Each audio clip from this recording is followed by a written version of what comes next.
tak terima ditetapkan sebagai tersangka tipikor oleh penyidik Kejati Kalteng terkait pembangunan jalan antar desa dari Kelurahan Tumbang Sanamang ke Desa Kihambatang sepanjang 43 km dan pembangunan 74 jembatan penghubung Kecamatan Katingan Hulu Kabupaten Katingan.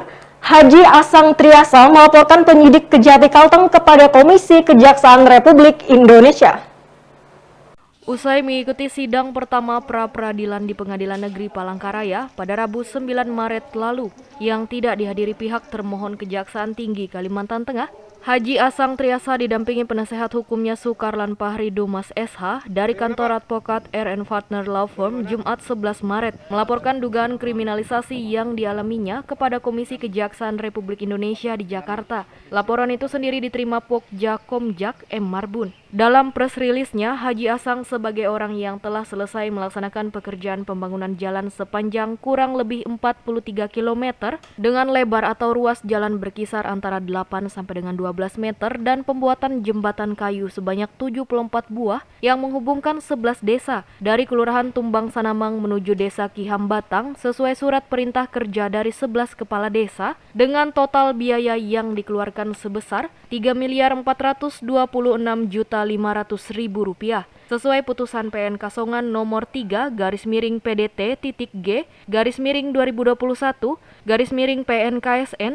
tanggal 16 Agustus 2021 yang dikuatkan dengan putusan PT Palangkaraya nomor 94/PDT-2021/PT PLK tanggal 26 Oktober 2021. Akibat menagih upah kerjanya dan melaporkan 9 kades yang tidak membayar upahnya dengan dugaan korupsi kepada Kejaksaan Tinggi Kalimantan Tengah pada Selasa 2 Februari 2021 silam, justru oleh penyidik Kejaksaan Tinggi Kalimantan Tengah pada 14 Februari 2022 ditetapkan sebagai tersangka. Sementara dari laporan keuangan 9 kepala desa, seolah-olah Haji Asang telah dibayar penuh. Karena laporannya diabaikan Kejaksaan Tinggi Kalimantan Tengah, ia kemudian mengajukan gugatan terhadap 9 kepala desa yang tidak membayar dan berdasarkan putusan Pengadilan Negeri Kasongan yang dikuatkan Pengadilan Tinggi Palangkaraya, 9 kepala desa terbukti melakukan wan prestasi dan dihukum untuk membayar sisa upahnya. Akan tetapi menurut Haji Asang sangat tidak masuk nalar dan logika yang wajar.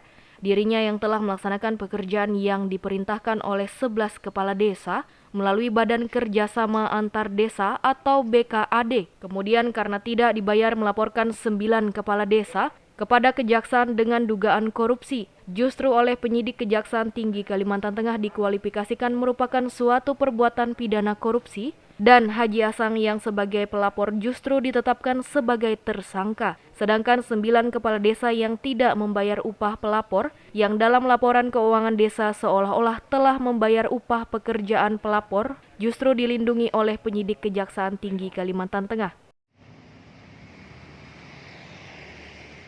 Ya, dari mana Pak? Bis dari dalam. Saya Haji Asang Triasa dari Tumbang Sanamang, Kecamatan Katingan Hulu, Kabupaten Katingan, Kalimantan Tengah. Dalam hal ini saya melaporkan dugaan kriminalisasi terhadap diri saya yang telah dilakukan oleh oknum penyidik Kejaksaan Tinggi Kalimantan Tengah.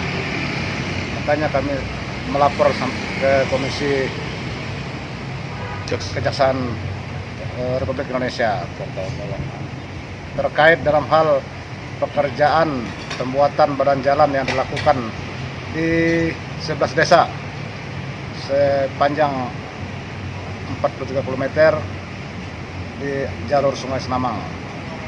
Terima kasih pada hari ini Jumat tanggal 11 Maret 2022 kurang lebih jam 14 sore ini saya Sukarlan Pahri Dumas selaku tim kuasa hukum dari Haji Asang Triasa dan hari ini pelapor melaporkan dugaan kriminalisasi terhadap klien kami oleh penyidik Kejaksaan Tinggi Kalimantan Tengah ke Komisi Kejaksaan Republik Indonesia.